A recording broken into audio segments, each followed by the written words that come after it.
Okay, and we are live. Welcome to our first NFL recap pod with my friend Charles Hagen. Every other Tuesday, we're going to go live on YouTube to discuss the weekend's games. And today, we're going to discuss our winners of the weekend, our Le'Veon on a prayer, which team or player is a Le'Veon on a prayer, and one bold prediction. But before we get into that, I have to welcome my friend Charles Hagen to the show. Charles, how excited are you to do this? Thank you, brother. Yeah, we were talking about this. We've talked about this for a few weeks, especially after we did the initial NFL pod. And we just have too many things to talk about that we can't just do it Too once, many. twice during the season. So I was pumped up. We're going to start making this, a bi-weekly thing. Super excited, super excited. You came on for your initial episode yourself. Now you came on for the preview show and the mid season. So it's almost it was coming around at some point. So Makes too excited to much be doing this. sense. It made too much sense. It made too much sense. So we're gonna get started with our weekend winners. And to explain, it may sound simple, but the weekend winners is it could be a team, coach, player, fan, anyone that we see over the last couple of weeks that really stood out to us. So Charles, why don't you get started here? Who was your weekend winner? Yeah, so I was thinking about this, and for the first one, I've got to give a shout out to my birds. I've got two weekend winners this time just to start off. So my first one is going to be Minshew Mania. The backup quarterback position continues to flourish in Philly. It's actually unbelievable. Like, is there another city that likes a backup quarterback as much as Philadelphia? Like, think about, in the 2000s, you've got guys like Kevin Cobb, Jeff Garcia, Michael Vick started as a backup, and obviously Nick Foles. We've got Gardner Minshew. Now, this is not to be said that there's any quarterback controversy. We can appreciate good quarterback play from a backup and still love Jalen Hurts and know that he's the guy, which in this case he is. I don't want any quarterback talk, but to appreciate Gardner Minshew here, 20 for 25, 242 yards and 2 touchdowns and a win. Now, I know it's just against the Jets, but heck of a game from him, especially all the things that he's gone through from being a 6th-round pick, starting in Jacksonville, get Trevor Lawrence getting drafted, and obviously taking the place right there, and then finding a new home in Philly, in which he shows that he can be a solid backup in this league. I mean, how can you not be a fan of Gardner Minshew? I mean, he lit the world on fire in Jacksonville. He lit the world on fire, the other day in Philadelphia. I mean, the jean shorts, the cut look. I mean, it's hard not to be a big fan of Minshew, and obviously he delivered on Sunday. And if you saw the video of him celebrating with his dad afterwards, I'm not sure if you got the chance, I but did. it's just like you see how much this win really meant to him and the good relationship he has with his pops. So something that you can appreciate all across football. I gotta say though, he's got to take it easy on Pops because I saw that and I thought that was a fight at first, like some crazy Eagles fight. But of course, you watch more of it and ends up being an embrace with Pops and everything. But that was pretty cool to see for sure. You definitely have to check that out if you haven't seen it yet. Aggression's a sign of love in Philadelphia. So. Actually, I would think it's the strongest form of love, isn't it? That's right. But you want to hit us with your winner, and I'll give us the second one after? Yeah, absolutely. So my winner of the weekend here is the Detroit Lions picking up their first win of the season. If you hadn't seen it, I'll kind of run through a little recap here. Lions down early a little bit, down 6-0, but they come back, end up leading 20-6 at the half against the Minnesota Vikings, a Vikings team that we'll get into in a minute, but desperately really needed that win in Detroit. But the reason why they're a winner of the weekend is obviously at the time they're 0-10-1, hadn't won a game yet. The Vikings stormed all the way back from 20-6, end up taking the lead. And here we are again. The Lions are going to lose another game at home in a close way to a division rival. But Jared Goff, with a minute 50, drives the length of the field and scores an incredible touchdown. I note here that multiple third down conversions. Of course, the play is on a 4th down with 4 seconds left. The kid was wide open in the end zone. So a winner of a weekend to Detroit. They deserve, a win for the Lions, and actually, Michigan winning as well, going to the playoff in the 2 seed. So hell of a weekend for Detroit and for Michigan. The Lions deserve every bit of that, and especially for first-time head coach Dan Campbell. Yes. Another thing, like why I love Gardner celebrating with his dad is just the passion he showed. Same thing with Dan Campbell, and especially his contribution to the entire city afterwards, and Yeah. making sure that was for everybody else. I mean, I really appreciated that. Congrats to Detroit.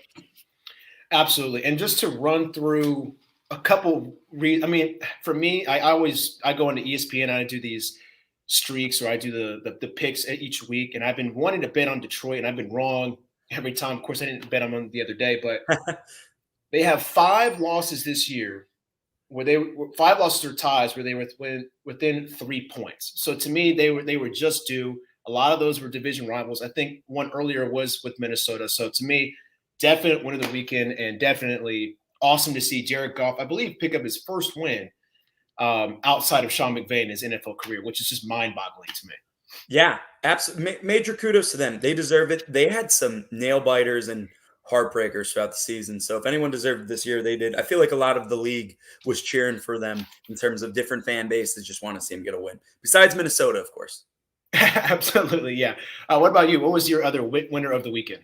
Yeah, so I've got to give an honorable mention to New England Patriots. Their run attack, they literally threw the ball 3 times the entire game. They ran insane. more than 40 times, which I've never seen before in my life, despite those conditions. And major shout out to the running backs. Damian Harris, over 100 yards. He had that electric run in the first half. And also Stevenson and Brandon Bolden also did some work as well. But just the way that they won rushing the ball, and the Bills defense knew it was coming every single time and could not stop it. It's a testament to how good the Patriots really are on offense and defense. And that's going to be a team we're going to be looking for that's going up and up on a massive win streak right now. I mean, I don't think you can win a Madden game throwing it 3 times. I mean, that's that's insane. I mean, just to think about it. And I was watching some of the highlights this morning. Is like one of those passes at least was in the first quarter. So like, it's just like mind-boggling just to think that he wasn't throwing it that much. And I like Mac Jones. It's just such a great coaching, and what you said about them going on a run here. It's I don't know. I mean, we've not, like you said, we've never seen anything like that before ever. Yeah, and you know what? Honestly, they weren't running anything special. The Patriots O-line was just dominating. They opened up Damian Harris's long touchdown run with actually an Aguilar end around right before, and I think that's when the ends kind of spread out a little bit, and it opened up the middle for the cutback lanes all day long. So Patriots O-line, very impressive. The entire Patriots team, impressive. Bill Belichick only throwing the ball 3 times. I mean, that's mind games right there.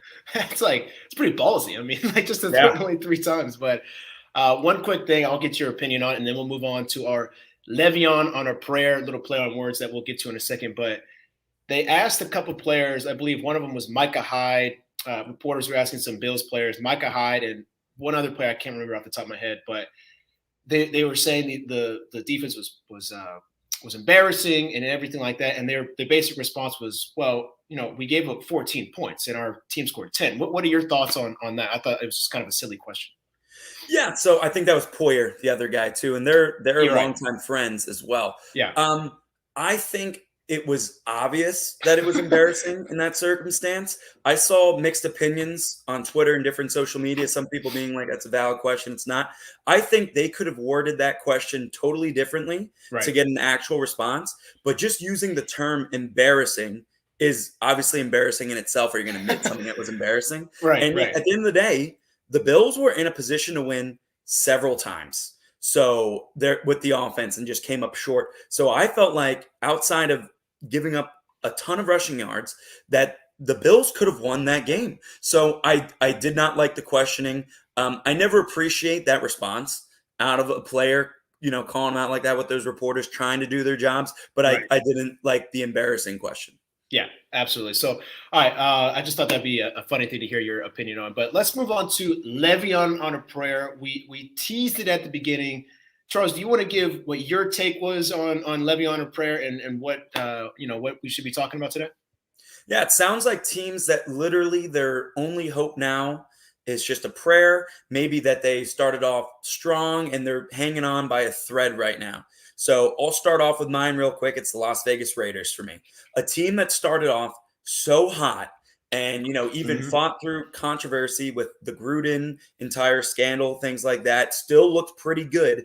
And then they've lost 4 out of their last 5. Wow. So they are out right now of the playoff, at least the scheduling in itself, but they have potential. But losing 4 out of 5, and let me tell you about their schedule, which does not get any easier from here. They have the Chiefs next week, then the Browns and the Broncos, Colts, and Chargers. I mean, there is a good chance they don't win any of those games. I was gonna say they could lose all those for sure. Yeah, and especially the way that they're playing right now. I mean, who knows? They could, surprise us. Derek Carr, I think, is a solid quarterback, solid leader. They have pieces all around, but Darren Waller's been out, and the team just hasn't looked the same. They have no juice. So I think that is a team that's Le'Veon right now, 4-5 in their last games. Yeah, that's a great pick. I saw you put in the doc. You put the Raiders there. I wanted to go with an NFC team.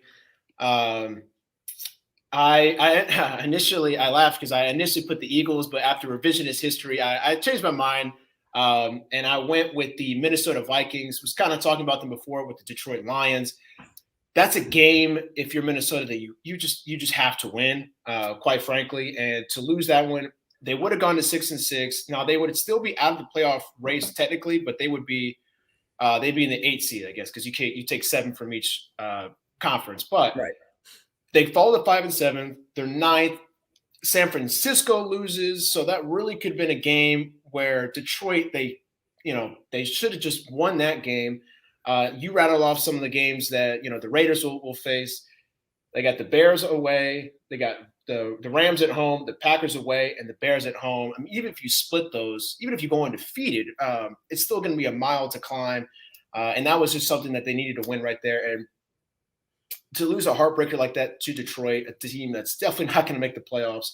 And then you also, the week before, you lose to San Francisco 34-26. So just not clicking right here. And I don't know, it might be the last season for Mike Zimmer. So definitely Le'Veononaprayer for sure. Yeah, and I don't think the Vikings are a bad team either. That's a team with pieces as well. But now they're struggling with this Dalvin Cook injury, and they've got weapons on the outside, of course, but Thielen is now out right now. I believe he's on COVID-19 protocol. I know he didn't practice part of last week, but who knows what's going to happen there. I think Bears are definitely winnable matchups, but that Packers game, I think Packers are looking incredible. Yeah, and we might get to the Packers here in a minute, but let me get your thoughts here on these final games with the Vikings. Tell me how many wins you see. You don't have to say which one's a win or not, but they got home against the Steelers, away against the Bears, home against the Rams, away against the Packers, home against the Bears. How many wins do you think you would see from this Minnesota team? I think they're maxing out at 2. I think that they probably split that Bears series. I could see them sweeping that. I agree. And the Steelers are so funny right now because, I am not a Big Ben fan. He played his best game of the season last week, but the Steelers have a pretty well-rounded team. So it depends which Big Ben shows up for that week. But 1 to 3 wins is what I'm thinking, but 2 is most likely. Yeah, totally agree with that. And that, they can't afford just 2 losses or just 2 wins, I should say. And that would obviously just move them out of playoff contention. And for a team that has to be extremely disappointing, where you have aspirations, to win the NFC North or at least make a wild card spot, especially when you have 7 teams making the spot in an extra week, that has to be extremely disappointing. And it could be the last year for Mike Zimmer, but we shall see. Moving on to our last segment here, which is the bold prediction. No play on words here. It's pretty self-explanatory here. Charles, why don't you get us started here with a bold prediction? Yeah, so I watched a lot of football this weekend. I actually went to that Eagles-Jets game, but besides that, I was checking out a bunch of highlights. One interesting matchup was this Chargers-Bengals game for me. Both young, talented teams with young gunslingers right there. A lot of respect for Herbert and Burrow. And I think the Bengals have had a great year. We've brought them up a lot. They've been a very surprising team. But my bold prediction for them, currently sitting at 7-5, I think they're only going to win 2 more games the rest of the season. And that's not because I think that they're a bad team or that they've been playing poorly. It's just I look at their strength of schedule, and I'll read these out as well. Last 5 games, the 49ers, the Broncos, the Ravens, the Chiefs, and the Browns. Each team has potential to win that game. For sure. I mean, you've got really good defensively minded teams right there, and teams that are looking at the playoffs. At least three of them are. So I think that's a tough way around. I think Bengals will win two of those. I mean, they've got tons of playmakers, especially when you see that on offense. Joe Mixon in the backfield, Joe Burrow leading on O. Good team. I just think they're going to win two more and probably miss the playoffs because of that. If you're a Bengals fan, I know we talked about them a few weeks ago when you were last on for our midseason report. Do you feel, I guess it's probably a mixture of feelings if it ends up going the way that you're predicting. I guess part of you is probably going, hey, we haven't had a lot of success in a long time. This has been exciting, but it's also, wow, we really fell apart here. We were in a really good position to not only make the playoffs, but win our division. What would your feelings be if that ends up happening if you're a Cincinnati fan? I think preseason expectations are exactly that. Expectations that are meant for the preseason. Once the season starts taking form, you get really excited about your team. If you're a diehard fan, like I'll take the Eagles, for example. They were rebuild. All the Philadelphia radios just saying, don't take anything too seriously this year. Then they beat the Falcons week 1, 32-6, and everybody's like, playoff time. So similar thing with the Bengals. I mean, this is a team that looks really good. And if you're a Bengals fan, you're 100% going to think they're going to make the playoffs, right? You got Joe Burrow, you got Jamar Chase, the rookie of the year that's just doing fantastic. But I think that as a fan, they would be disappointed if they didn't make the playoffs, even though they would be encouraged. Yeah. We talked about this before. It's just exciting, I think, for other fans of teams, just to be like, wow, good for Cincinnati. They obviously got a duo in Jamar and Joe that'll last hopefully a long time in Cincinnati. So it's great to see them going so well. Do you have any other final thoughts with your Bengals pick here? Yeah, I think, that's a duo that's going to do really well for a long time coming. And who knows, the Ravens might be a team, despite our predictions, that might be on the way down. It looks like Lamar Jackson has been patching up their mistakes. So who knows, maybe the Bengals do win 3 and they make the playoffs, or they squeak ahead of the Ravens. So that could happen as well. I know. Maybe 2 or 3 gets it done, but I think they only win 2 games the rest of the year.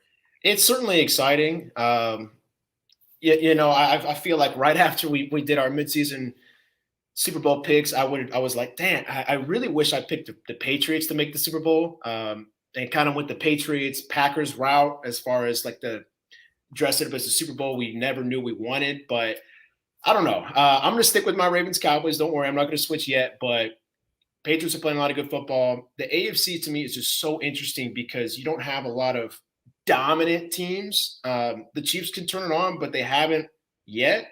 In my opinion. So there's just a lot of these 8-4, 7-5 teams. And we'll see how it shakes out, who gets the number 1 seed. My money would be on New England, but I don't know. It's very exciting as a fan. 17 weeks this year, there are 18 in total, 17 games. There's a lot more football to play. And those teams, are going to show their true colors last 5 weeks here. Absolutely. So I'll get here to my bold prediction here. And to start off here, I am a Packers fan, so maybe I'm a little biased here. But my bold prediction is that the Packers are going to win the number 1 seed, and it's not going to be the Cardinals. Currently, the Cardinals are 1 game above the Green Bay Packers here. I just think it comes down to 2 things for me, or 3 things, I guess. The schedule, which I'll present in a second, the head-to-head matchup, which we know Green Bay beat Arizona, and I'm worried about Kyler's injury and the fact / I guess their experience overall as a team. We know Green Bay has been to the NFC Championship game twice in the last 2 years, and yes, we know they lost, but I just feel like, I don't know, they got the mojo. I think they're playing like the best team in football right now. So I think one of these games they're going to slip up, and it's going to be really helpful that Green Bay ended up being Arizona just a few weeks ago.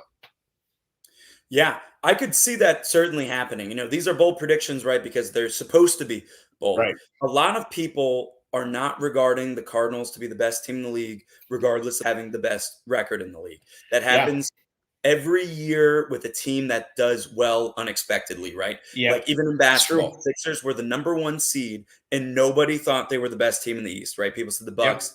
Nets. Nets. Obviously, they lose to the Hawks. So that happens every year. And do they prove you right or do they prove you wrong? So I think it depends on if Kyler remains healthy, DeAndre Hopkins remains healthy, see how they play. But the Packers look fantastic too. Yeah, and let me just read you off the games, for Green Bay and for Arizona. You don't have to map it up exactly in your head. It's going to be close. It's going to be interesting. I'd love to see them play each other in Lambeau. Of course, that'd be a huge advantage for Green Bay, not just because it's their home stadium, but they're just more used to playing in the cold environment as opposed to Arizona. It's indoors and everything like that. So let me read you off Green Bay's final matchups here. Home against the Bears, I see as a win. Road game against the Ravens, Browns at home, Vikings at home, and on the road against the Lions. A couple tough matchups in there. Ravens and Browns will be tough, but they tend to beat up on those NFC North teams. So that's where I get confidence there. And then looking over to the other side, they play the Rams at home. They play at Detroit. They play the Colts at home, at Dallas, and home against Seattle. Pretty close, like what Seattle team are you getting? What Dallas team are you getting? What a lot of those teams for the Cardinals, they can be pretty inconsistent. Who knows? Maybe they've already locked up that 1 seed at that point, but that's where I'm going. I think Green Bay will lock up that 1 seed, and we'll make it interesting for our picks because I have the Cowboys end up going to the Super Bowl, so we'll eventually get there. But any final thoughts here, Charles, as we close our first show here? Yeah, I also wanted to mention just the Colts right there as a team that you're talking about that they're going to play down the line.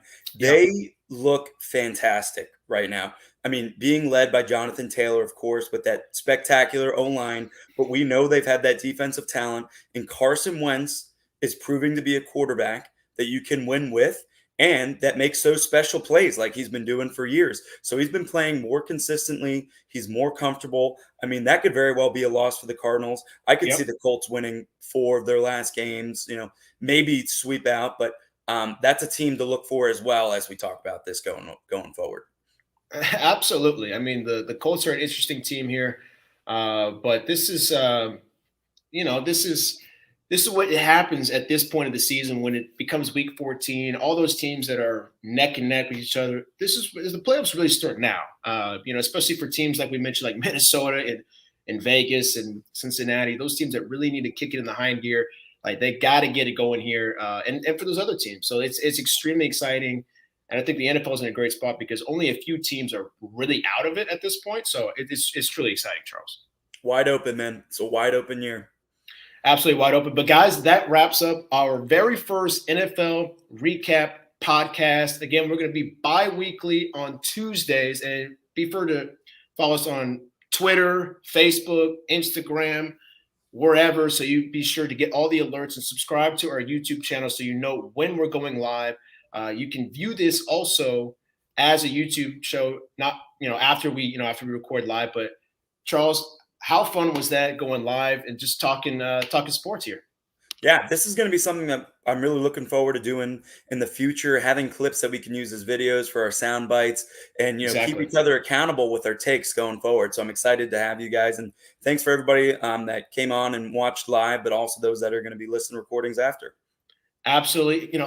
Tell us where we're wrong, right? And, who your award winners would be, who would be your veononaprayer, and make sure to just subscribe to Nick Rodriguez Podcast and write us a 5-star review. That would really help us to defeat the algorithm. And guys, we'll see you guys soon. It was a lot of fun, and we will see you on the following Tuesday. Have a good one, guys.